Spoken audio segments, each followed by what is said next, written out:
pas de souci. Important parce que Ouais, je sais que tu dis-moi. fais du montage.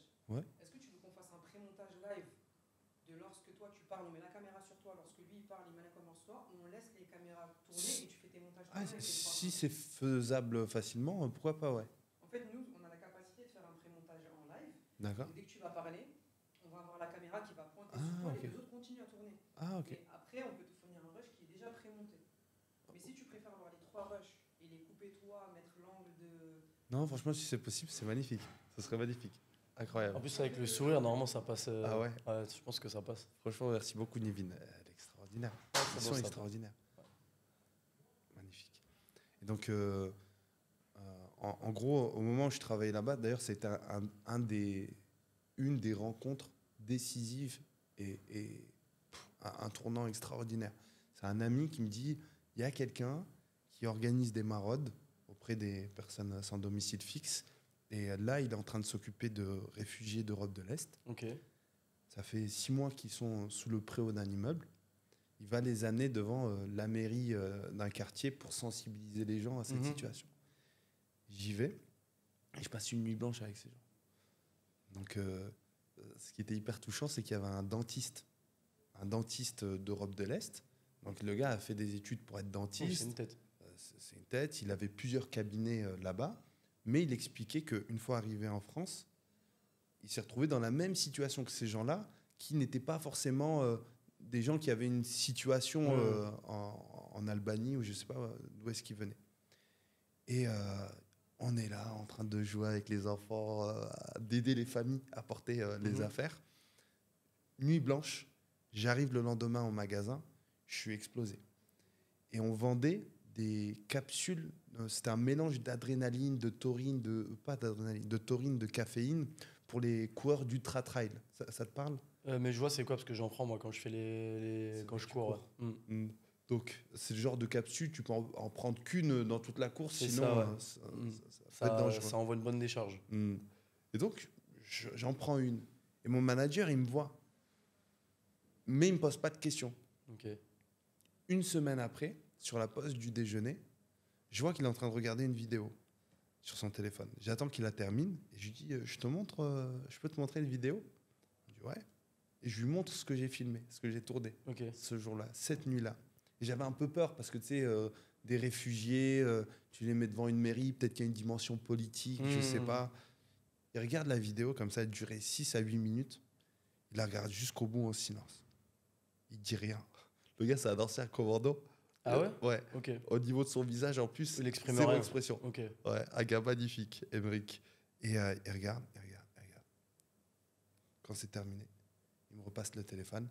Il fait Najib, la prochaine fois que tu feras quelque chose comme ça, s'il te plaît, préviens-moi. J'arrive pas à savoir si là, c'est négatif ou ouais. ouais. Il dit préviens-moi parce que j'aimerais venir avec toi. Incroyable. Quand il me dit ça, mon manager, qui pour moi représentait une forme de réussite, ça faisait quelques temps qu'il était manager, ça se passait bien pour lui. Je lui dis mais si lui il me dit ça, ça veut dire que c'est bien ce que je fais peut-être. Ouais, carrément, ouais. Donc je vais rien lâcher. Et j'ai continué et tout ce qui est apparence, ça comptait plus. C'était là. Ok. Je peux te poser une question? Ça fait 20 minutes qu'on parle, tu m'as pas parlé de tes parents. Quand je t'ai dit, ouais, c'est quoi ton identité à toi? Ouais. C'est pour... tes parents, ils sont encore... Ils sont encore en vie. Ils sont encore en vie. Et pour toi, tes parents, c'est quoi? Ils représentent quoi? Parce que tu m'as... Du coup, là, maintenant, j'ai vu que ce monsieur avait un vrai impact sur un changement de ta vie. Mais est-ce que tes parents ont pu, à un moment donné, t'aiguiller d'une certaine façon sur la trajectoire que tu dois prendre? Je pense que mon père, ça a été un modèle. Ok. Mais un modèle, tu vois, comme Elon Musk, comme Steve Jobs, comme ces gens que tu vois de loin, mais avec qui tu peux pas forcément échanger. Ils incarnent ce qu'ils disent et ils n'ont pas le temps de parler pour te dire comment faire ou quoi faire. Okay. Ils sont dans l'action. Ouais, que ce soit mon grand-père paternel, mes oncles ou mon père, c'est des gens du silence. Ok. C'est des gens du silence et de l'action. D'accord. Ils parlent pas, ils agissent. Ouais. Rajel. Ouais.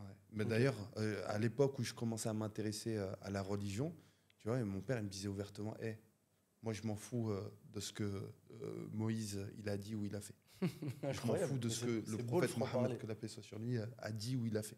Mais je m'en fous. Dis-moi toi ce que tu as fait. Ne dis même pas, montre. Incroyable. Et ma maman, c'était tendresse. coach de vie. Tu vois. Ok.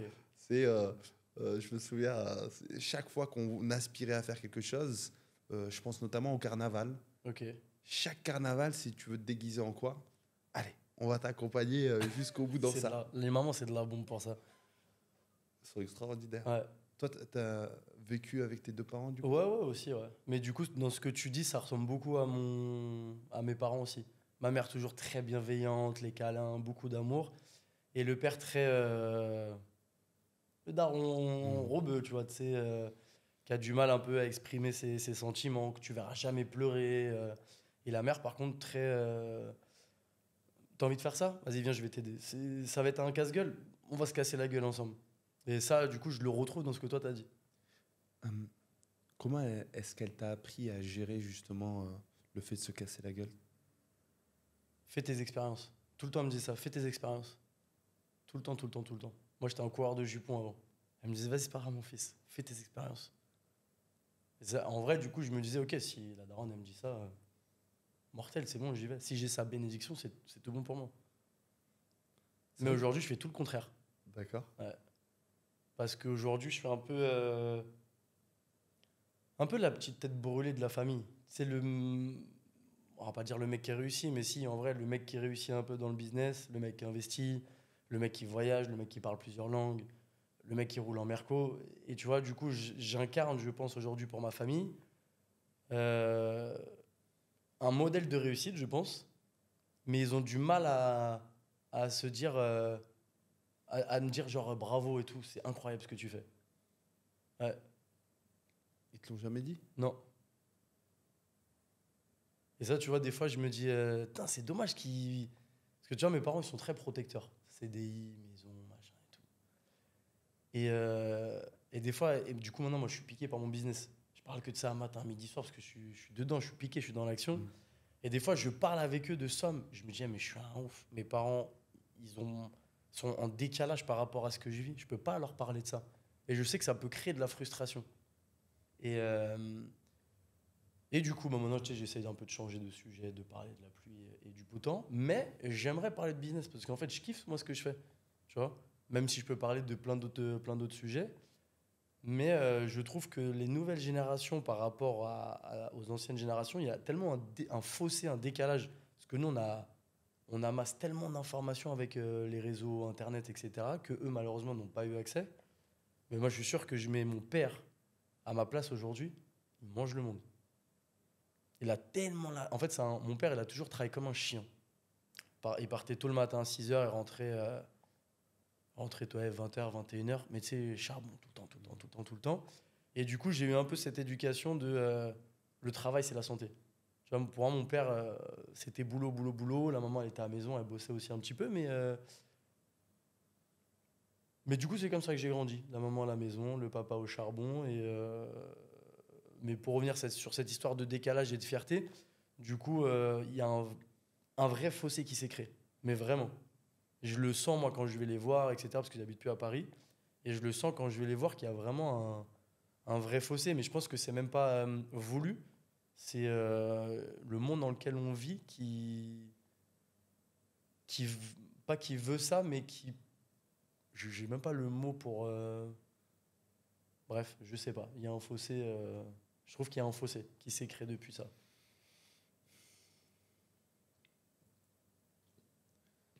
Sofiane. Dis-moi tout.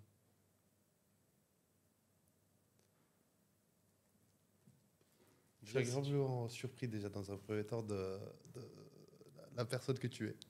Là, tu es obligé de me laisser te faire des compliments en plus. Ah, c'est gentil, merci. T'es J'ai les chevilles obligé qui sont de déjà laisser. très grosses, donc vas-y doucement. Mais ouais, je pense que je ne m'attendais pas à rencontrer quelqu'un d'aussi drôle, C'est gentil. d'aussi humain, dans le sens accessible, euh, flexible, pieds nus. Euh, Dans l'entretien qu'on va avoir, je vais te poser des questions. Mhm. Tu vas voir que ces questions, très souvent, elles vont être assez intuitives. Ok, Elles vont prendre une forme différente de l'entretien qu'on a eu jusqu'à présent. ok. Là, c'était beaucoup sur nos parcours, sur nos Mhm. vies, sur tout ça. L'idée, à travers cet entretien, comme tous les entretiens que j'essaie de faire depuis, que je fais depuis près de 8 ans maintenant, l'idée, c'est d'avoir un entretien qui puisse être intemporel, Ok. universel. C'est Sofiane, dans 10 ans, quand il va tomber sur cette vidéo, il aura l'impression qu'il est en train de se parler à lui-même. Concret, ouais. Tu vois, le truc. On va se laisser porter comme ça. Vas-y, je te laisse driver, c'est toi le capitaine. Je te laisse le brassard, vas-y, go.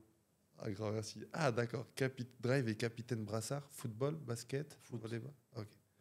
Football. Football ou football? Je sais pas, j'ai dit quoi, moi? Football, mais Tu vas-y. dis football? Vas-y, Football. football, vas-y, go. Comment on dit football en espagnol? Football.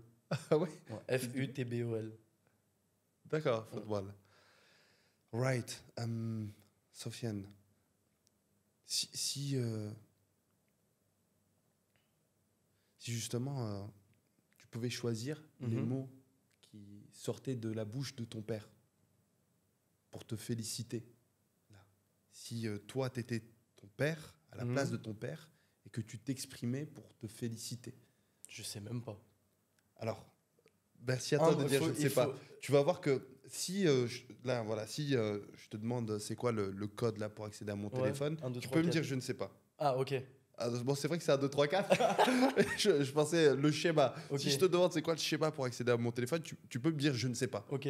Mais là, je peux savoir. Là, c'est obligé que tu En as vrai, la réponse à toutes les j'ai questions. une phrase qui me viendra à l'esprit, c'est bien mon fils.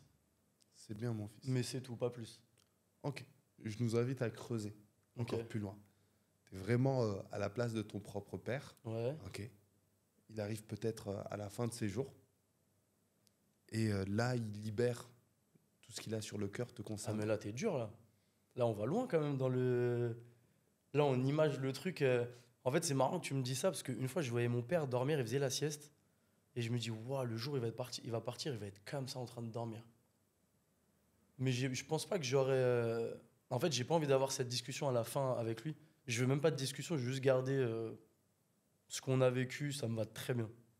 Je voudrais même pas aller chercher plus loin parce que je pense que si quelqu'un te dit quelque chose à la fin de sa vie, du coup, moi, je lui en voudrais lui dire, mais pourquoi il m'a pas dit ça avant? Tu vois ce que je veux dire?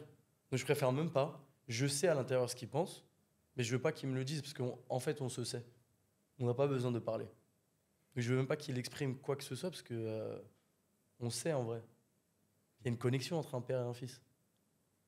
Mais juste en c'est bien mon fils, je pense que ça passerait, ça glisserait genre. Qu'est-ce qu'un papa apporte Mhm. qu'une maman n'apporte pas? C'est une bonne question. Je vais répondre à l'envers. La maman, c'est beaucoup d'amour et le papa, c'est beaucoup de. J'ai pas le mot pas dur. Comment on appelle ça? Fermeté, peut-être? Ouais, exactement, la fermeté, ouais, exactement. C'est comme ça que moi je vois l'image des parents. Maman, beaucoup d'amour et papa, beaucoup de fermeté, de attention, je vais le dire à ton père, et là tu dis, oula, papa il arrive, là c'est chaud. Et aujourd'hui, c'est comme ça que moi je me comporte avec ma fille. Je suis l'image dure du foyer et la maman, c'est l'image un peu douce. Mais je peux avoir des petits moments de tendresse, câlin, etc., qui a été donné par maman. Qu'est-ce qu'elle t'a appris sur toi, ta fille? Qu'est-ce qu'elle t'a appris?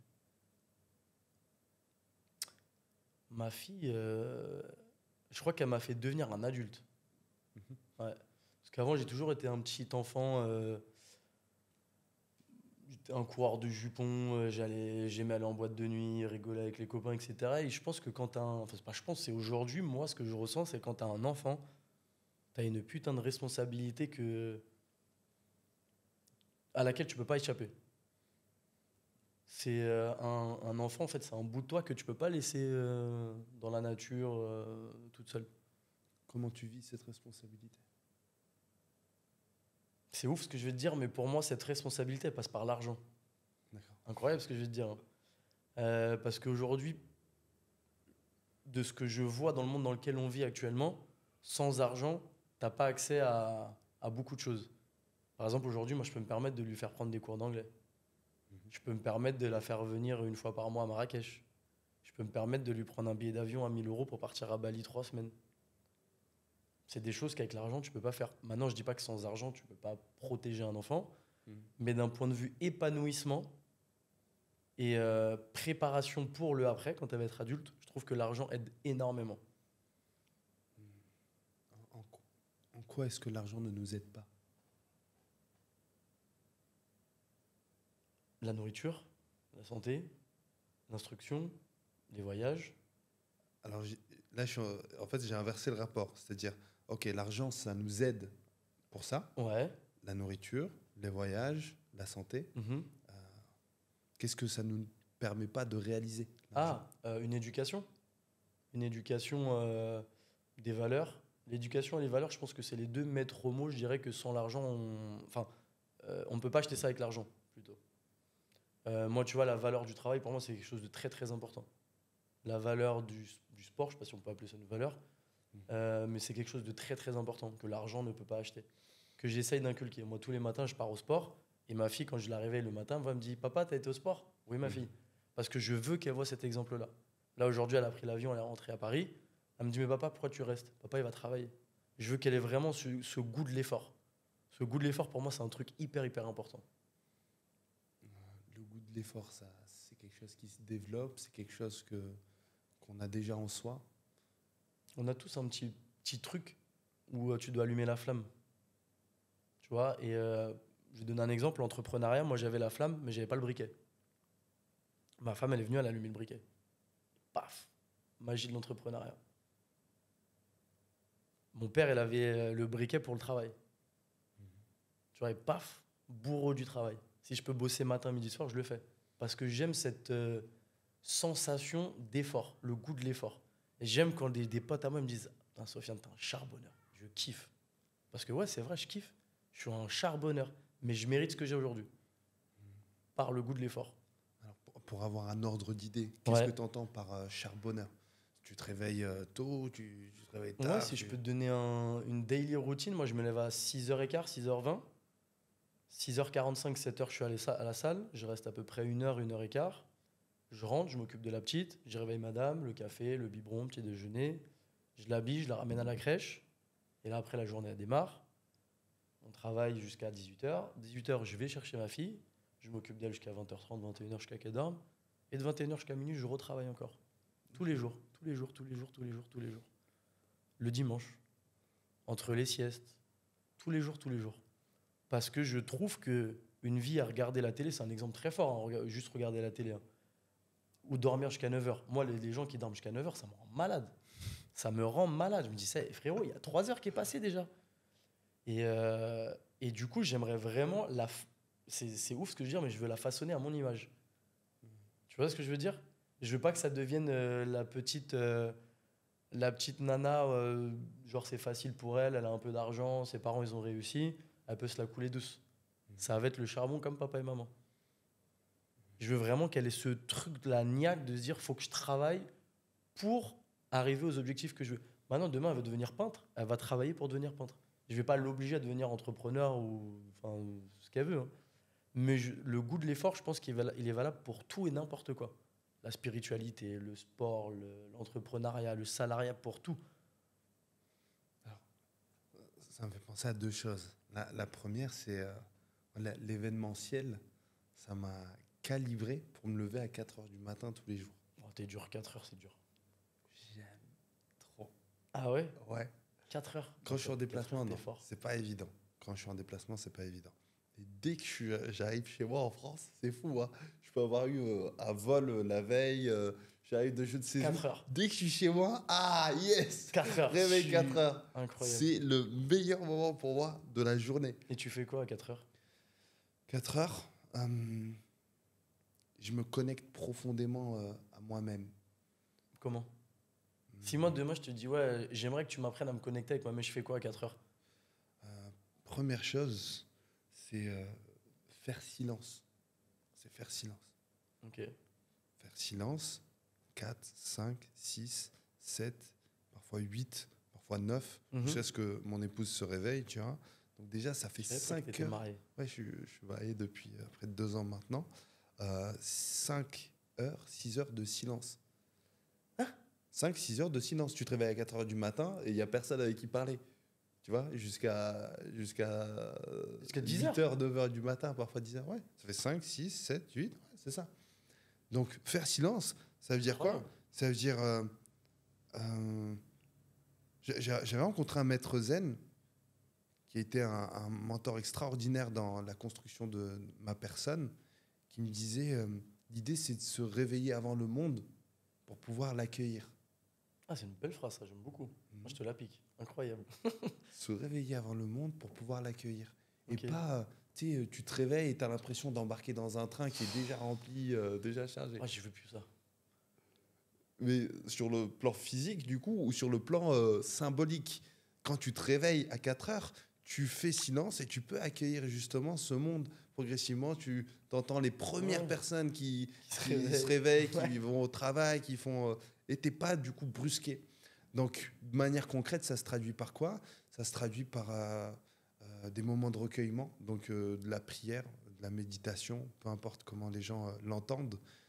Pour ma part, c'est la prière. Parfois, c'est une douche froide directe. C'est trop chaud. Douche froide directe. Ok. L'idée, c'est dès le matin, faire quelque chose de plus que tout le monde. Ok. Parce que le matin, à 4 heures, quand je vais dans mon balcon et que je fais 8 tractions, je sais qu'il n'y a personne d'autre qui a fait ça. J'ai compris. Moi, toi, c'est ça. Moi, c'est ça, mais à 6 heures. D'accord. Bah, tu vois, moi, j'ai dit, je l'ai fait avant le gars qui va le faire à 6 heures. Chaud. Tu sais ce que je fais, moi, quand je me lève à 6 heures le matin? En fait, j'ai un groupe sur WhatsApp qui s'appelle Dormeur 2.0. C'est des potes avec ma femme. C'est tous des fatigués. Et tous les matins, je leur fais une vidéo. Alors, les mecs, on se lève pas aujourd'hui? Moi, j'arrive à la salle, là, aujourd'hui, on va faire ça, ça, ça, ça, ça. Il y a personne qui me répond. Et à chaque fois qu'on se voit pour des repas ou quoi, ils se foutent de ma gueule. Je dis, mais... Après, moi, je rapporte beaucoup ça au physique. Je dis, mais frérot, quand à 50 ans, tu vas avoir un ventre comme ça, que le jardinier est bien tatoué, musclé, il va pécho ta femme, tu vas te dire quoi? Sofiane, il avait raison sur la vie de ma mère. Je me suis trompé. Et tu vois, moi, je vois des mecs, ils ont 5-10 ans de moins que moi, ils sont comme ça physiquement. Je dis, mais frérot, à 40 ans, tu vas faire quoi? C'est quoi l'exemple que tu as donné à tes enfants? Je mange des chips, je mange des gâteaux, je bois du coca. C'est pas ça la vie, frérot. Donc concentre-toi, réveille-toi, viens, on va ensemble à la salle, on court, on fait un truc. Mais tu vois, même le rapport, le rapport au sport tel que tu l'as présenté maintenant, ça me fait penser que, par exemple, moi, je fais du sport, mais pas pour le physique. Ok. Je le fais pour le mental. Je le fais aussi pour le mental. Parce que moi, mon travail aujourd'hui, il est mentalement parlant, il est très prenant. Si je fais pas de sport, c'est soit je vais me mettre à fumer des joints, soit à fumer des clopes. Soit l'un, soit l'autre. C'est au choix. Si je fais pas ça, soit un voyageur, soit un propriétaire, soit un prestataire de ménage, comme ça.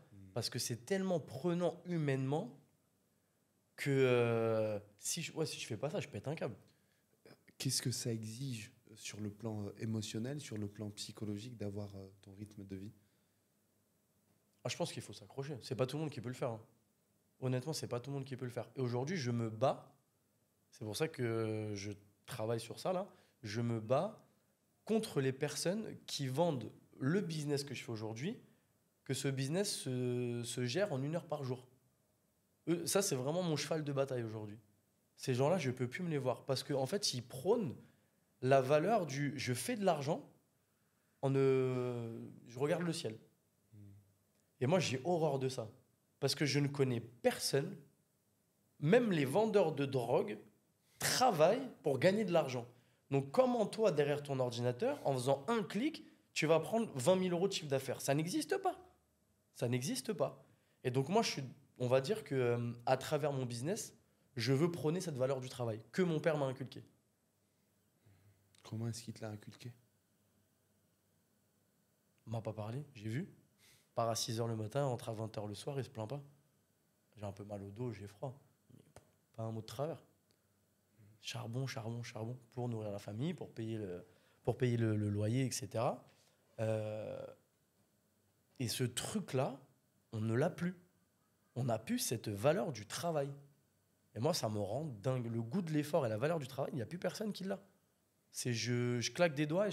C'est c'est triste à dire, mais on vit dans un monde où, effectivement, sur les réseaux sociaux, t'es une nana, tu montes un téton, ça y est, tu prends 10 000 euros.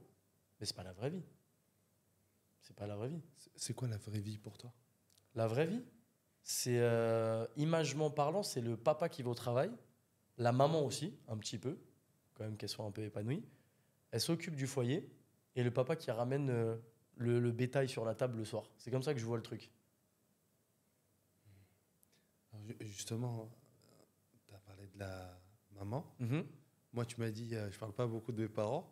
Toi, tu as parlé de madame au moment de dire que c'est elle qui avait allumé en quelque sorte la Oui, flamme de parce que là, l'entrepreneuriat. je m'ouvre, là, ça y est. Ouais. Là, ça y est, on est ouvert. Mais mon noyau dur, c'est eux, en fait.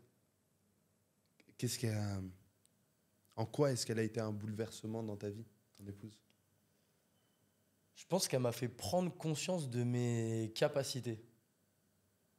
Parce que j'ai jamais eu forcément de. J'ai eu deux, trois personnes. En fait, j'ai toujours été axé, moi, sur le physique. On m'a toujours dit que j'étais beau, machin, donc je le sais. Je le sais.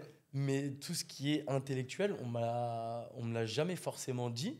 Et donc, moi, pour moi, j'étais à un niveau normal. Ok.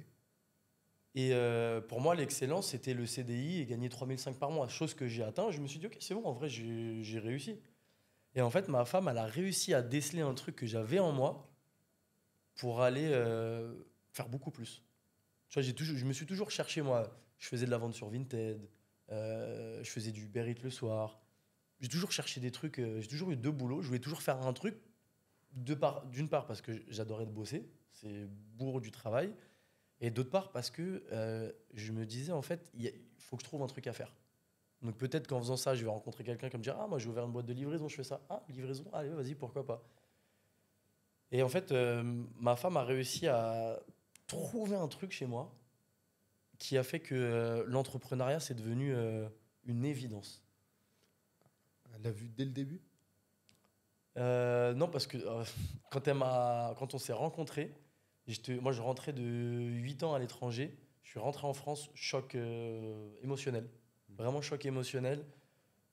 Qu'est-ce que je fais là? Je rentrais du Brésil en plus. Donc qu'est-ce que je fais ici? Il fait froid, les gens sont pas agréables. Du coup, pas bien, vraiment pas bien. Je fais la démarche d'aller chez psychologue. Je fais la démarche d'aller chez psychologue. J'ai fait 2 séances. Je rentre, le mec il me parle, je ferme les yeux, je pleure, j'évacue. Je rencontre ma femme à ce moment-là, enfin ma compagne à l'époque, enfin non, de toujours la même époque d'ailleurs. Et en fait, elle est, je crois que j'ai jamais vu une personne aussi forte mentalement. Elle venait de perdre son père. Son frère est handicapé, paraplégique, je crois, il est. Sa mère, elle est malade comme pas deux. Et je me dis, mais Caro, moi j'ai ça, je suis à genoux, ça y est, j'existe plus. En fait, elle a une force mentale qu'elle a réussi à me transmettre. Et du coup, je pense que j'ai pris confiance en moi. Et les petits boulots que je faisais à droite à gauche parce que j'avais envie d'entreprendre, en fait, je l'ai fait grâce à la confiance que j'ai gagnée avec elle. C'était quoi le secret de cette force, selon toi? Elle parle. Tous les dimanches, quand je l'ai rencontrée, j'étais pas au top. Tous les dimanches, elle me faisait des cours de psychologie, enfin des cours. Elle faisait la psychologue, je parlais. Et du coup, elle m'a fait vraiment prendre conscience de énormément de choses. Mais je lui ai dit, le jour, toi, où tu craques, ça va faire très mal. Parce qu'en fait, elle engrange beaucoup de choses. Et le jour, à mon avis, elle va craquer, elle va bien craquer. Une femme incroyable. Vraiment une femme incroyable. Une bonne casse-burne, mais une femme incroyable. Ça veut dire que jusqu'à présent, tu l'as jamais vu craquer, comme tu dis? Si, je l'ai déjà vu craquer. Quand sa mère est retombée malade, etc., j'ai déjà vu craquer. Mais franchement, ce qu'elle vit, je pense qu'il n'y a pas beaucoup d'hommes et de femmes qui pourraient le surmonter. Vraiment, parce que c'est très lourd, je pense, de voir les personnes de son entourage très proches tomber un à un. Je pense que ça doit être très dur. Première chose qui te passe par la tête, qu'est-ce que tu ne lui as pas encore dit qu'elle aurait peut-être besoin d'entendre? Rien. Parce qu'en fait, moi, je suis très câlin. Et je pense que de par ma tendresse, ça comble ce qu'elle n'aurait peut-être pas pu avoir avec ses parents, sa famille, un autre garçon, peu importe. Mais moi, je ne suis pas un communicant. Je suis plus dans l'action et dans de la tendresse, câlin, bisous. Mais par contre, parler. Là, tu vois, parler avec toi, je le fais parce que j'accroche avec le personnage et que j'aime bien en parler, que je suis ouvert à tout le monde. Mais je pense pas que si je rencontre quelqu'un dans la rue, je pourrais m'ouvrir comme ça. Je m'ouvre aux gens avec qui j'ai l'impression qu'on se comprend. Ça se trouve, il y en a beaucoup en vrai. Hein. Si tu prends 100 personnes dans la rue, on se comprend à 99%. Hein. Mais voilà. Je vais te reposer la question alors. Vas-y, repose. Qu'est-ce que tu ne lui as pas encore dit Ouais. qu'elle aurait besoin d'entendre? Première chose qui te passe par la tête. Franchement, on parle je t'aime. Mais le je t'aime, je lui dis tous les jours. Donc peut-être qu'il faut que je lui dise un peu plus, je sais pas. Je vais te la poser 3e fois là. Vas-y, je réfléchis. L'idée, c'est pas de réfléchir justement. Je réfléchis pas, vas-y, je ferme les yeux et je réfléchis C'est pas. d'accueillir ce qui vient de manière très intuitive. Mhm. Peut-être que c'est quelque chose que tu as déjà dit, hein, mais qui va être un rappel. Ça va m'aider. Tu vois. Vas-y, je ferme les yeux. Vas-y. Qu'est-ce que tu ne lui as pas encore dit Mhm. qu'elle aurait peut-être besoin d'entendre? T'as changé ma vie. Je pense que ça, c'est une vraie phrase. J'ai déjà dû lui dire, mais ça, c'est une vraie phrase qui est vraie, qui est profondément vraie, sur beaucoup, beaucoup de plans. Très bien. Sur la manière de voir la vie, de dépenser de l'argent. Moi, j'ai toujours été... je gagne 1000, je mets 900 euros de côté et je m'amuse avec 100. Elle a 1000, elle va claquer 1004.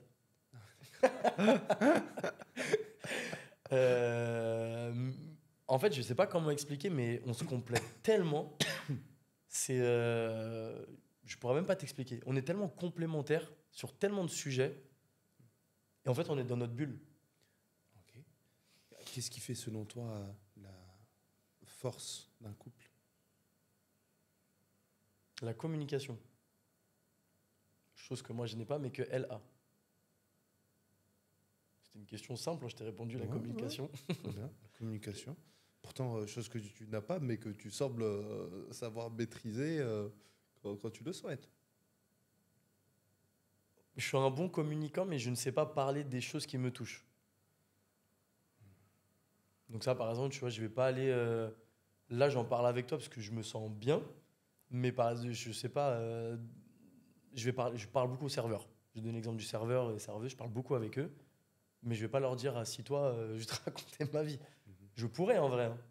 Mais on n'est pas dans comment dirais-je, une atmosphère où j'ai envie de parler de ça.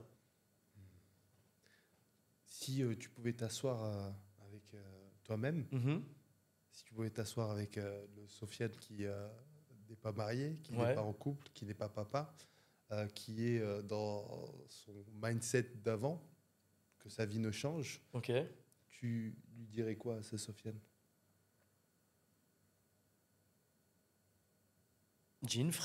J'ai deux mots qui me viennent à l'esprit, c'est lance-toi. Lance-toi, en fait, pour moi, lance-toi, c'est professionnel et amoureux. Parce que moi, j'ai toujours eu du mal à m'accrocher à une nana, parce qu'il y en avait tellement que je me suis dit, bon, why not? Et lance-toi professionnel, c'est n'écoute pas ce qu'on va te dire. Moi, j'ai toujours été, on est biberonné en fait à ça. Lance pas dans des projets de fou furieux. Garde ton CDI, reste au chaud. Et si je devais parler à l'ancien Sofiane, c'est lance-toi rapidement et écoute ton père. Parce qu'une fois, je me rappelle de ça, mon père, une fois, il m'a dit quoi? Il m'a dit, Sofiane, tu travailles aujourd'hui, va acheter de l'immobilier.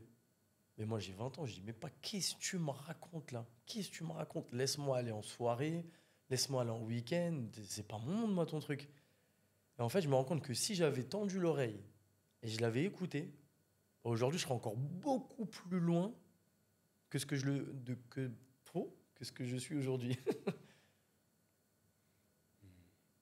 Alors, lance-toi. Qu'est-ce qu'on a d'autre encore? Écoute ton père. Écoute ton père, ouais. Pourquoi est-ce que j'insiste sur tu vois, cette question-là. Je sais pas si tu sais, j'ai appris dans le cadre. Quand tu es dans les psychothérapies, moi je pense que c'est comme dans tout expert dans son domaine, constamment tu actualises Ouais, tes bien sûr, connaissances, tes compétences. Et j'étais tombé sur une étude qui a été réalisée auprès d'enfants malades Ok. dans une université, je pense, américaine, université hôpital américain. Concrètement, donc, on va dire que tu as 30 enfants malades. Ok. D'accord. La moitié, on la met dans la salle A. Ok. La moitié, on la met dans la salle B. D'accord. T'es né en quelle année? 89. Admettons, ils sont nés en 1989. Ok. D'accord. Donc, ils sont tous malades, ces enfants. Hein. Mhm. La moitié, on les met dans la salle A. La moitié, on la met dans la salle B. Mhm. 2-3 ans plus tard, en 1991, moi je suis né en 91, donc en 1991, ils demandent à des adultes de prier pour ces enfants malades. Ok. Et là, tu as deux groupes d'adultes. Tu as un groupe d'adultes, ils vont dire, vous allez prier collectivement, Ok. tu vois, intentionnellement, collectivement, pour les enfants de la salle A. D'accord. L'autre groupe d'adultes, ils leur disent, vous allez prier chacun de votre côté pour ces enfants de la salle B. Ok. Il s'avère que ceux qui avaient prié chacun de leur côté, les enfants, en grandissant, ben, ils avaient pas guéri. Ok. Alors que les enfants de la salle A, les adultes qui avaient prié pour ces enfants, Mhm. qui n'étaient plus des enfants. En vrai, là, moi, tu m'as dit 89? Ouais. Ah, c'est l'âge de mon frère, en plus de mon grand frère. Ok. 89, 91, l'écart, il n'est pas assez grand. Mm. En réalité, c'était une quinzaine d'années d'écart. Ok. Et ils sont retrouvés à prier pour du coup les enfants de la salle A collectivement. Mhm. Il s'avère que ces enfants ont guéri. Et donc, il y avait cette idée, la conclusion de cette étude psychologique, c'est que quand intentionnellement, tu orientes ton regard vers le passé, Mhm. en plaçant une intention ou en formulant quelque chose ou en priant ou tu vois en mettant ton focus sur le fait de transmettre un message, ben ça avait un impact sur le futur 15 ans de la après, ouais. personne en Ok. question. Mais c'est vrai en vrai. Il y a un truc qui est marrant dans ce que tu me dis, tu vois, ceux qui prient dans la salle A tous ensemble. Tu vois, moi aujourd'hui, ma famille, elle est très un peu à droite, à gauche. Moi, il y a un truc que je kifferais faire et je pense que je vais mettre en place très rapidement, c'est qu'une fois par an, je vais louer une putain de maison, piscine, machin, et je veux qu'on se rassemble tous. La dernière fois, je parlais avec le frère de mon père, j'ai dit, te rends compte, tonton, on se revoit soit pour les anniversaires, soit pour les mariages, ou soit pour les décès. Alors qu'avant, quand on était plus petit, moi j'ai des souvenirs avec mes cousins, on dormait par terre, on était 12 dans le salon, c'était la meilleure époque de tout l'univers. Et aujourd'hui, tu te rends compte que quand tu grandis, alors je sais pas si c'est Internet, le téléphone, j'ai aucune idée, mais quand tu grandis, en fait, tout le monde se sépare. Je sais pas si toi c'est pareil chez toi, mais tout le monde se sépare. Et tu vois, je veux dire un truc vraiment moi qui me rend très triste.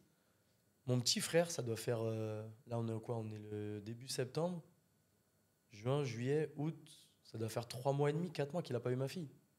Pourtant, on habite à 12 km à vol d'oiseau. Et moi, en fait, à contrario, je me dis, si lui, il a un enfant demain, mais si je peux aller la voir tous les jours, enfin, sa fille ou son garçon, je peux aller le voir tous les jours, j'y vais tous les jours. Et en fait, je trouve que cette valeur famille aussi, tout à l'heure on parlait de valeur, cette valeur famille, elle se perd. Et moi, j'aimerais bien la remettre en place avec mes petits moyens, avec ma famille. Mais quand je parle à beaucoup de personnes de mon entourage, ils vivent tous la même chose. Donc la question, c'est est-ce que le monde dans lequel on vit aujourd'hui dissout l'être humain, sépare l'être humain? C'est un vrai sujet philosophique, ça. Hein. Moi, ça me manque, tu vois, les dimanches, on se rejoint tous, ça braille partout dans le salon chez la grand-mère, c'est le bordel, tu sais, c'est vraie ambiance familiale. Bah, tu vois, quand tu me partages ça, ça me fait penser au Sénégal. J'étais au mois de juin. Tu as ce fameux proverbe qui dit il faut tout un village pour éduquer un enfant.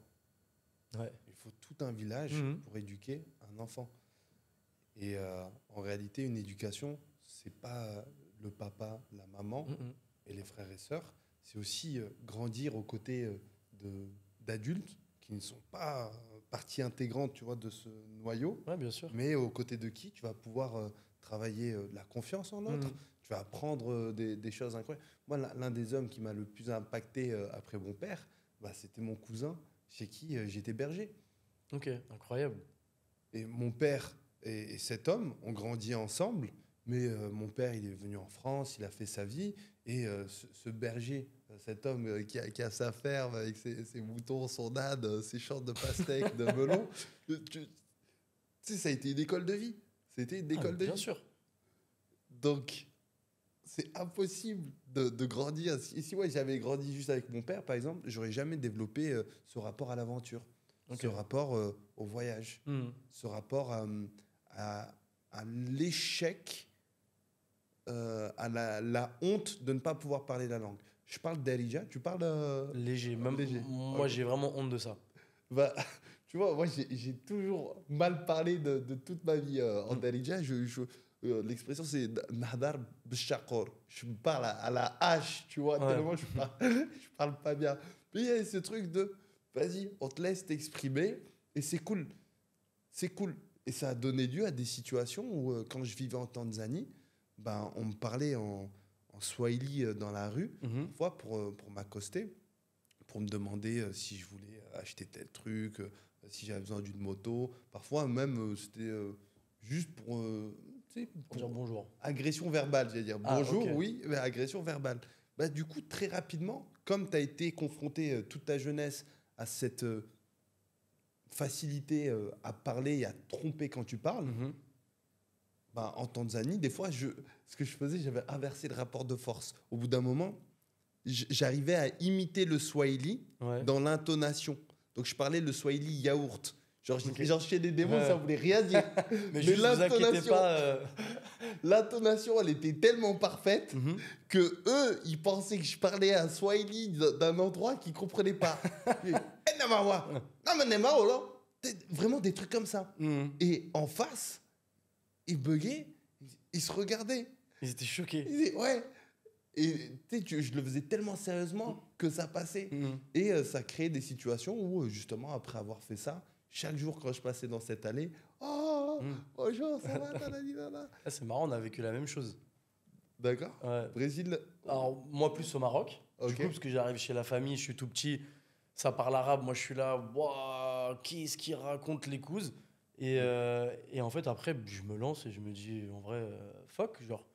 Et du coup, aujourd'hui, j'ai développé une capacité à apprendre les langues qui est puissante. Là, aujourd'hui, je maîtrise l'anglais, je maîtrise l'espagnol, je me démerde très bien en portugais. L'arabe, enfin le derija, je le parle léger, mais je vais comprendre. Mais aujourd'hui, moi, j'ai développé une compétence dans les langues où je pense qu'en 6 mois, 1 an, je peux apprendre une langue. Tu me mets en immersion dans le pays, j'apprends la langue.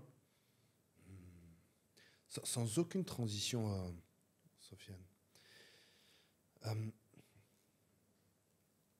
Si demain tu meurs, Hmm. si demain tu meurs, quel héritage en termes de valeurs tu souhaiterais laisser derrière toi? Travail. Vraiment, le travail, pour moi, c'est le truc le plus important qui existe. Quand est-ce qu'on s'arrête? Je parle dans cette logique-là, hein. Le travail, l'argent. Le travail, c'est pas que l'argent. C'est ça le truc. Le travail, c'est construire sa maison. Le travail, c'est aider sa fille à faire ses devoirs. Pour moi, le travail, ça englobe beaucoup de choses. C'est pas que le travail professionnellement. C'est vraiment la valeur de l'effort. La valeur de je fais le ménage. Je m'arrête pas juste au salon. Je fais toute la maison. Pour moi, c'est ça, en fait, le travail et l'effort. Parce que aujourd'hui, que tu demandes à quelqu'un, tu peux me décrire c'est quoi la valeur du travail. Dire, bah, c'est d'aller à 9h au bureau et partir à 23h, le patron il est content. Moi, c'est pas ça, c'est d'aller chercher encore plus loin. Qu'est-ce qui te fatigue? Qu'est-ce qui me fatigue? Franchement, je te dis la vérité, rien. Je suis tellement un bourreau du travail que je dis, hein, ce matin, tu vois, j'ai ma femme et ma fille qui sont partis à 7h30. J'ai descendu la valise, j'ai mis la valise dans le taxi. Bonjour, au revoir, bisous, je vous aime, faites un bon vol. Je suis remonté. Tu sais ce que j'ai fait? J'ai pris l'ordinateur, je me suis posé, j'ai bossé.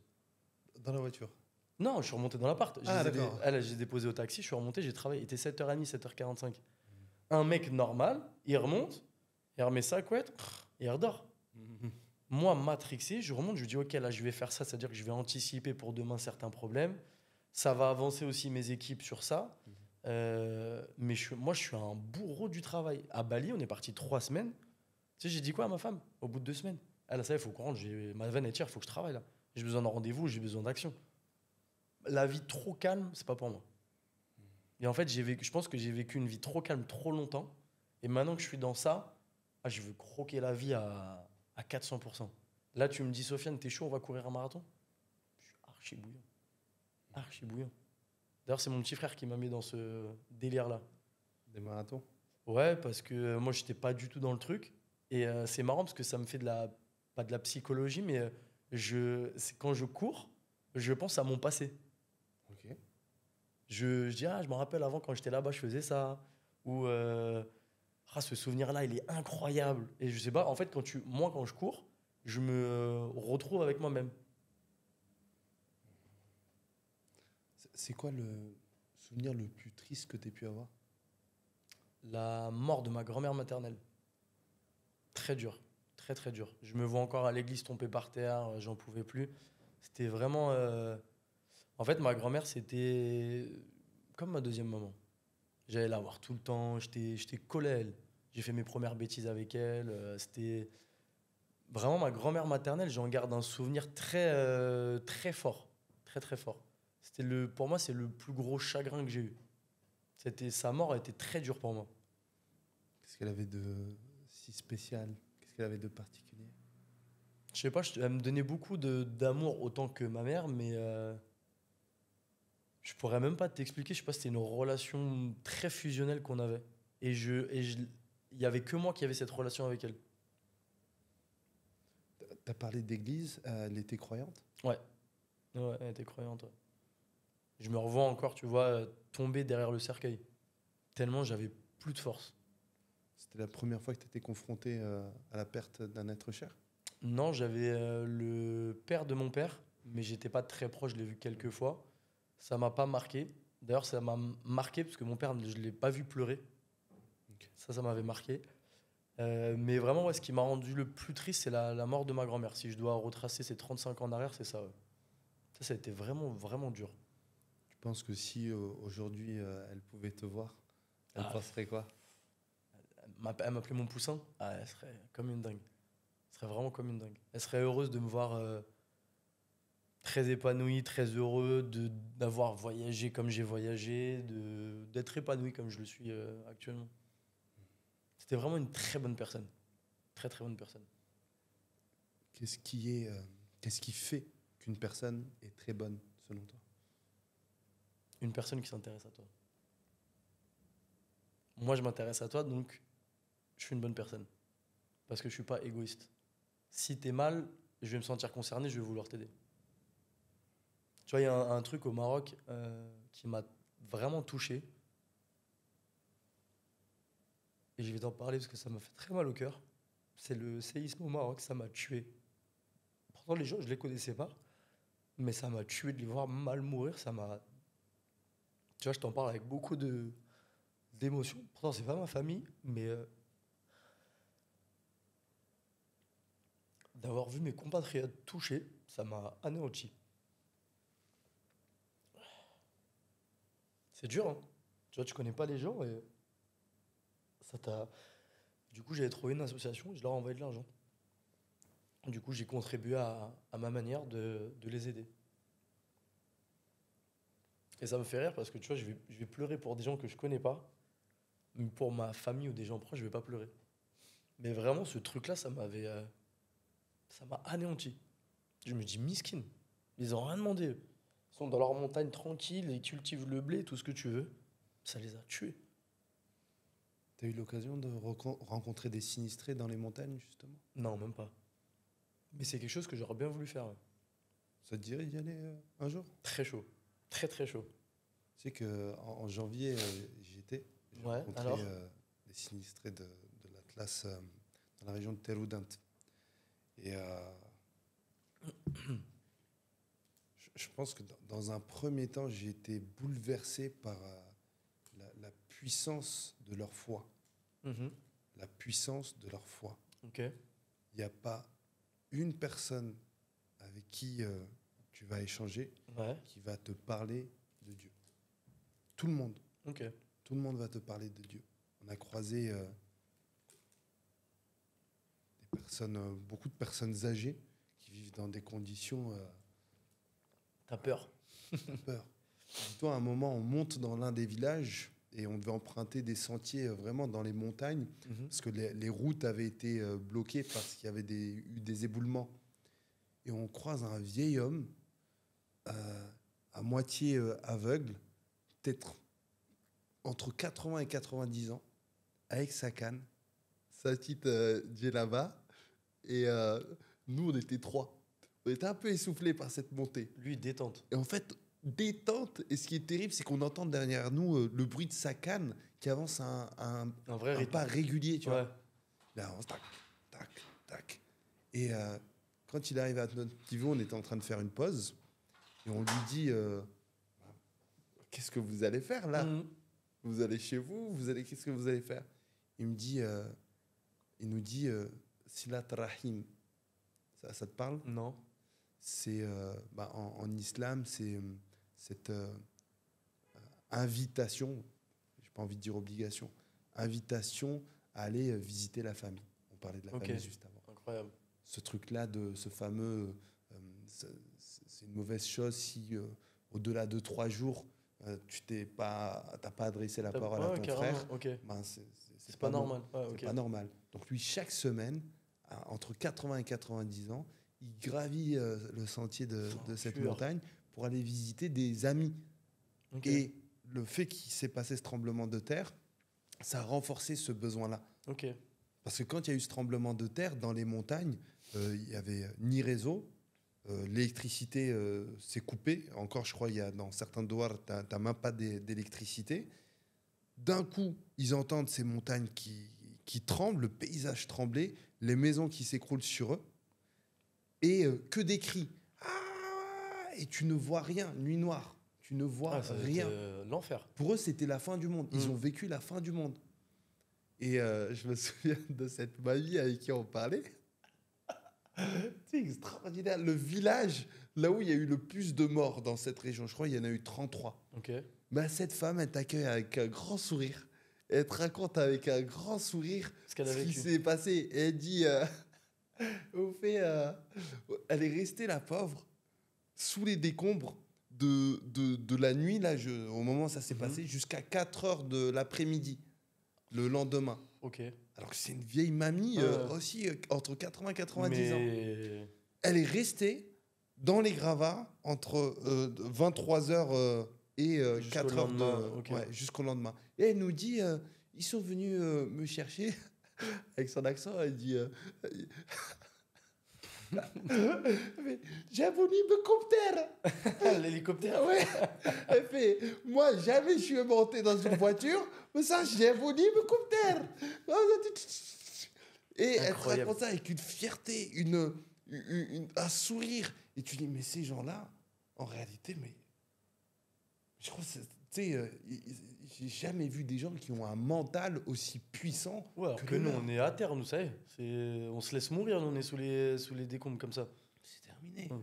C'est nous, c'est 10 ans de psychothérapie. Ah oui, c'est 20 ans de terminé. psychothérapie. Hum.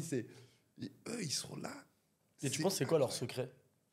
Alors, je me suis posé la question. Vraiment. Parce qu'en vrai, c'est intéressant. De Parce que nous, l'humain, en règle générale, l'occidental, va tomber à genoux parce que son poisson rouge, il est mort. Je pense que je me suis posé la question sur le secret du bonheur dans l'Atlas marocain.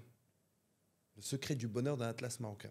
La première, après avoir échangé pendant une semaine complète, avec une cinquantaine de personnes peut-être, c'est la foi. La foi, la foi, la foi. Ok. Ça, c'est non négociable. Tu as une foi, tu as des valeurs, reste attaché à ça. Deuxième chose, c'est la famille. Ok. On en parlait. Nous, dans nos sociétés, ça se perd. Ouais. Eux, les familles, ça voyage pendant des heures pour voir si la tante va bien, Ok. pour voir si l'enfant va bien, pour voir si le papa va bien. Toujours, il y a cette connexion. Troisième chose, forcément, je pense que c'est la connexion à la nature. À la nature? Ouais. Ouais, j'aurais pas dit, tu vois. Bah, quand tu vas là-bas, ils sont avec les montagnes, ils vivent au rythme du soleil, tu vois, il y a pas de... L'heure, je crois pas qu'elle soit vraiment importante. Tu as le champ, on va le travailler à côté. Enfin, c'est pas vraiment un champ parce que c'est dans les montagnes, donc tu as des parcelles. On va travailler la parcelle, on va travailler la terre, on va être au contact avec les animaux. Ensuite, du coup, la nourriture, une nourriture saine. C'est pas une nourriture qui va venir satisfaire des désirs. Nous, aujourd'hui, quand on mange, c'est pas qu'est-ce qui va venir combler vraiment sur le plan nutritif Ouais, bien sûr, ouais. mon corps. C'est qu'est-ce qui va me faire plaisir aujourd'hui. Ouais. Et eux, cette notion de plaisir, elle est associée peut-être au fait de avec qui je vais partager ce repas. C'est pas qu'est-ce que je vais mettre dans mon exactement, corps, ouais. avec qui je vais le partager. Cinquième, je dirais, c'est l'activité physique. Eux, ils sont toujours en déplacement. Ouais. Et que ce soit les gens de l'Atlas marocain ou, par exemple, les Maasai que j'ai côtoyés, les Maasai, ils sont secs. Ils sont secs. C'est des vaillants. C'est des vaillants. Mais tu sais, ils ne mangent pas de prot ni quoi que ce soit. Ça m'est arrivé de voir des personnes âgées. En plus, il t'accueille, il est devant chez lui, avec sa lance, l'épaule comme ça, les abdos tracés. Il est énervé. Il est énervé alors qu'il est en détente, Ouais. tu vois. Parce qu'on retrouve aussi ces éléments. La foi, tu sais, nous, on rencontre tellement de gens dans notre quotidien, sur les réseaux sociaux, Ouais. qu'on vient à perdre, je pense, la valeur de cette rencontre. Ouais, bien sûr. Eux, ils partent du principe vraiment que si tu es là, c'est que c'est Dieu qui t'a ramené. Donc, Ouais, alors que là, c'est les réseaux. Là. Là, c'est des réseaux, là, c'est une opportunité, là, c'est tel contact. Eux, non. Si tu es arrivé jusqu'ici, c'est Dieu. Ok. Dieu est au cœur de toute chose. Et pour terminer cette partie-là, on avait parlé, je pense, on l'avait mentionné, la pyramide de Diels, Moi, je les me 6 souviens. niveaux logiques. Donc le 5e, c'est l'identité, on en parlait. Eux, ils savent qui ils sont. Ouais. Il n'y a pas de doute là-dessus. Et tellement qu'ils en sont fiers, ils préfèrent rester dans la terre de leurs ancêtres plutôt que d'aller dans un ailleurs. Il n'y a pas besoin, on a déjà tout ici. Ouais, bien sûr. En vrai, ils ont ce qu'il faut. En vrai de vrai. Mais sauf que nous, on vit dans un monde de consommation, surconsommation. C'est ça le problème. En vrai de vrai. Je ne sais pas si c'est vraiment ça. Hein, Moi, en tout cas, à mon Ouais. échelle, c'est comme ça que je le vois. Aujourd'hui, tu me coupes mon téléphone. Je vais pas appeler je peux plus appeler ma grand-mère si je veux la voir. Enfin, si j'ai besoin d'entendre sa voix, je vais la voir. J'ai plus besoin de si je veux manger un couscous, j'ai plus besoin de le commander sur Uber Eats. Je vais chez ma grand-mère, je le mange. En fait, alors c'est peut-être pas le mot juste, c'est pas surconsommation, mais c'est peut-être la technologie qui nous sépare un petit peu de la vraie vie. Tu vois, moi, je suis un faux communicant parce que j'aime parler avec les gens, mais j'aime pas forcément m'ouvrir. Mais moi, ma femme, elle me rend ouf. Elle me dit, mais tu parles à tout le monde. Mais moi, j'aime parler aux gens. Je parle au serveur, je vais parler au mec du bus, je vais parler à mon voisin d'à côté dans l'avion, je vais te parler à toi. Après, tu as des gens qui sont réceptifs ou pas, mais moi, je kiffe parler aux gens. C'est quoi leur histoire, qu'est-ce qu'ils font dans la vie, pourquoi ils font ça, comment il a fait ça. Moi, ça m'intéresse. C'est inspirant, en vrai. J'aime bien, moi, m'inspirer des gens qui ont réussi dans le business, spirituellement parlant. J'en ai un très bon ami à moi qui s'appelle Isé. Je trouve que spirituellement parlant, c'est un mec qui est incroyable. Il est chrétien, mais je trouve que c'est un mec spirituellement parlant, il est incroyable. Pourtant, il est marié avec une musulmane. Et je trouve ce mec-là, mais tellement inspirant. En fait, il me fait penser à toi, mais version Renoir. Version quoi? Renoir. Ah, d'accord, ok. En fait, c'est les aérois dans toute sa splendeur. Costume, très bon français, une culture générale incroyable, une bonne personne. Tu sens que c'est une bonne personne et j'aimerais rencontrer des gens comme ça tout le temps, tout le temps, tout le temps. Moi, je kiffe parler aux gens. Qu'est-ce que tu aimes le plus, justement, chez l'humain? L'humain. Sa personne, son passé. Il y a un truc que je kiffe faire, car ouais, à chaque fois, elle pète les plombs sur ça. Je m'attache aux personnes âgées. Tu vois, par exemple, j'ai une cliente, elle s'appelle Madame de Bonny. Vraiment, tu la vois, c'est un personnage à couper le souffle. 80 balais, un pompier. Elle parle comme ça, une italienne américaine. Elle te raconte son histoire. J'ai nagé avec des requins en Égypte. J'ai failli me faire manger par un crocodile. Mais si tu t'intéresses pas à cette dame-là, tu sais pas en fait qu'elle a vécu ça. Et du coup, moi, je kiffe connaître l'histoire des gens. Parce que je trouve ça grave inspirant. Et je me dis aussi, bon, il y a peut-être moyen que je fasse pas les mêmes conneries qu'elle. Mais ouais, je sais pas, je kiffe parler à l'humain. Tu vois, un truc, là, il y a 2-3 jours, on est parti à la piscine avec ma femme. Et il y a 2 nanas qui nous parlent parce que la petite elle court partout. Et bref, à la fin, la nana elle me dit, ouais, ah, mais je peux garder contact avec vous, on sait jamais si j'ai besoin de vous pour le business. Moi, ma femme, grande jalouse, tu parles pas, non, non, non, non, non. Mais je dis, mais moi, il n'y a rien de méchant. C'est si elle a besoin pour le business, tant mieux. Si elle peut nous apporter, tant mieux. Point barre. Mais sauf que les femmes ou l'humain en règle générale, ils pensent à quelque chose soit de sexuel, il y a une attirance sexuelle entre un homme et une femme, ou soit il va rien t'apporter. Mais même s'il m'apporte rien, en vrai, il me fait rire, on passe du bon temps ensemble. Yallah, vas-y, on parle avec lui. Et moi, c'est grave mon délire. Grave mon délire de parler avec toute la terre ou reparler à des potes d'il y a 20 ans. Alors frérot, tu deviens quoi? Qu'est-ce que tu fais? Ah bah je vis là-bas, je fais ci, je me suis marié. Ah ouais, lourd et tout, pourquoi, machin? Je trouve ça intéressant. L'histoire d'un humain, je trouve ça grave intéressant. Je pense qu'on sous-estime le temps qu'on peut rattraper dans une vie juste en ayant une conversation avec quelqu'un. Ouais, bien sûr. Moi, j'ai écrit un certain nombre de livres et la première fois que j'ai écrit mon tout premier livre, c'est que j'étais en train d'échanger avec quelqu'un et il me disait j'ai écrit un livre en 1 semaine. J'ai dit ah ouais, comment ça s'est passé? Il me dit ben j'avais un mentor, il m'a dit Jonas, je te mets au challenge d'écrire un livre en 1 semaine. J'ai rien écrit pendant 6 jours. Le 7e jour, il a bombardé. Le 7e jour, j'ai tout écrit. Magnifique. J'ai dit, ah ok. Bah si lui l'a fait, pourquoi moi je pourrais pas le faire? Vraiment.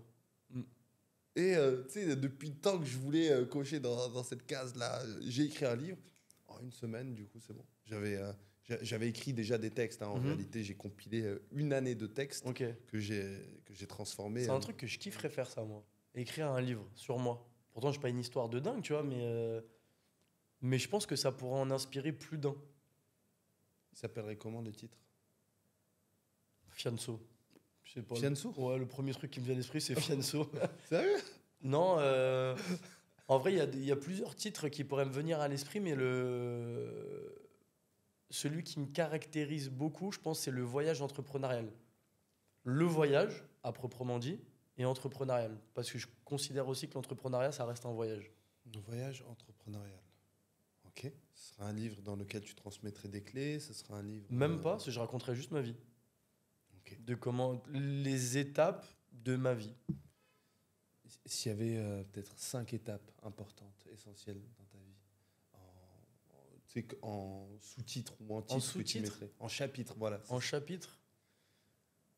Je ne saurais même pas par où commencer, mais tu vois, le premier chapitre qui me viendrait en tête, c'est Qui suis-je? Ok, super. Qui suis-je? Deuxième chapitre. Où aller? Où aller? Que faire? Que faire? Comment le faire? Comment le faire? C'est quoi la finalité? En fait, je finirai mon livre par une question. C'est quoi la finalité? Parce que moi, ma finalité à moi n'est pas la même que la tienne. Peut-être, moi, ma finalité, c'est juste d'avoir la grande maison avec l'hélicoptère au-dessus. Toi, ta finalité, c'est peut-être d'habiter dans une campagne avec des moutons. On en a parlé? Non, mais tu vois, moi, ma finalité... T'es trop fort. Pourquoi c'est ça ta finalité à toi? Je suis choqué que tu l'aies sorti comme ça en plus. Eh ben, tu vois. C'est trop fort. Mais pour moi, chacun a sa finalité. Ok. Chacun a sa façon de voir ses objectifs et sa fin. Moi, ma fin, c'est la grande maison de Moula, Ouais. mais au calme. Avec plein d'enfants, la famille, partout. Moi, ça, c'est avec le petit Range Rover, bien sûr, sur le côté, parce que c'est moi, c'est mon truc à moi. J'aime les trucs luxuriants, et peut-être que je changerai d'avis un jour, mais aujourd'hui, c'est mon kiff.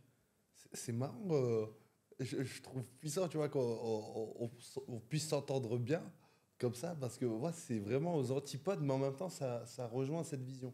Moi, c'est pas la grande maison, mais la plus petite possible. Ok.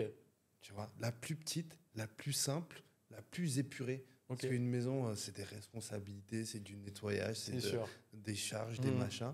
Un truc simple, mais avec le plus grand extérieur possible. Ok. Pour pouvoir justement s'épanouir, Jouer, j'ai se compris. sentir libre, jouer, Ok. à mettre des animaux. Mhm. Et Piscine. pas du tout. Ouais, il faut. Alors, Piscine. pas piscine, Ah. pas piscine, mais lac ou rivière. Tu vois, Ah. une eau pure, Ah ouais. glacée, tu vois, Ok. et qui est changeante. Parce que la cascade, elle varie selon les pluies. Tu sais, la piscine, elle varie selon que tu la nettoies ou pas, tu vois. C'est sûr. Alors, un truc, tu sais, qui s'adapte en même temps Ok. que l'environnement. Et pas le. T'as dit le Range, c'est ça? Le Range Rover. Range Rover. Moi, ça serait un mulet. Un mulet. Ouais. Toi, c'est Moïse. Euh, Toi, c'est Moïse, c'est bon. je pense qu'ils avaient tout compris, tu vois. Ils avaient tout compris. Mais avec un Range Rover, tu sais, t'es trop dépendant de l'essence, de la mécanique. Nous, en étant Casamance, les gens qui avaient des Range Rover, ils étaient comme ça s'il y a une panne dans leur véhicule. Ah bah parce ça, que c'est tu peux sûr. pas remplacer la pièce. Alors que le mulet, tu sais, c'est un investissement qui fructifie par lui-même, tu Ouais, vois. bien sûr. Donc, ouais, c'est vraiment comme ça. Mais moi, j'aime parler à des gens qui sont à l'antipode de ce que moi je veux. C'est parce qu'en fait, c'est grave enrichissant. Parce que je me dis, je vais peut-être me remettre en question. Ah, mais il a peut-être pas forcément tort. Bon, je vais peut-être revoir ma finalité finalement. Et peut-être que lui va se motiver à dire, ah, mais en fait, c'est plutôt pas mal le confort aussi comme ça. Tu vois, donc chacun va se tirer et va prendre de l'autre. Bien sûr. Après, le confort, moi, je trouve ça ultra stimulant. Et si jamais on me disait, tiens, tu vois, ou même ça me dérangerait pas d'œuvrer pour avoir ce confort, mais dans la finalité de me dire après, allez, salut. Après, je pense quand même qu'à partir d'un certain âge, on part sur du confort minime où on veut un petit chez soi tranquille. Là, aujourd'hui, je te parle, j'ai 35 ans parce que j'ai des rêves plein la tête. Mais je te dis pas, ça se trouve, dans 40 ans, si je suis encore là, j'aurai la petite maison de plein pied avec ma petite chambre, mes petits tableaux. Ah, il y a un truc que je kifferais aussi, mais ça, c'est sur le long terme. Je veux absolument que ma fille, ses enfants, un jour, si elle en aura, ses enfants, de ses enfants, de ses enfants, des machins, la suite, qui est toujours un tableau de Sofiane et un tableau de Caroline, c'est grâce à eux, ça. Ce confort, c'est grâce à eux. C'est encore les chevilles qui gonflent un peu. Pour clôturer notre entretien, si entre ce tableau de Sofiane et de Caroline, il y avait un tableau avec du coup 5 clés, toujours, ma fille, rappelle-toi de ces éléments-là, ça serait quoi? Le premier, je vais mettre le travail, la valeur du travail ou de l'effort, comme on l'entend, le sport, la loyauté, l'amour, et la dernière, c'est même pas une valeur, c'est juste de dire n'écoute rien, fais ce que tu as envie, fais ce qui te brûle. Et je sais pas comment on pourrait transmettre ça en un seul mot, mais n'écoute que toi, quoi. N'écoute rien, fais ce qui te brûle. Ouais. Fais ce qui te fait palpiter, qui t'excite.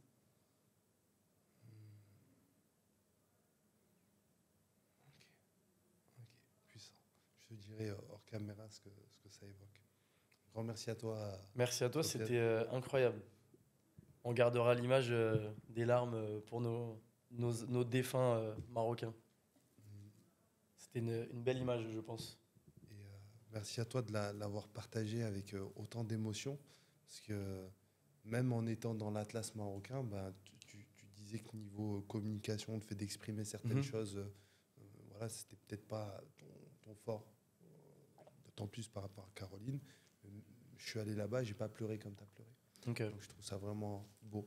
Ah, moi vraiment, je te jure, ça m'avait vraiment mais submergé. Je me dis, putain, mais c'est ouf, miskin, eux ils demandent rien.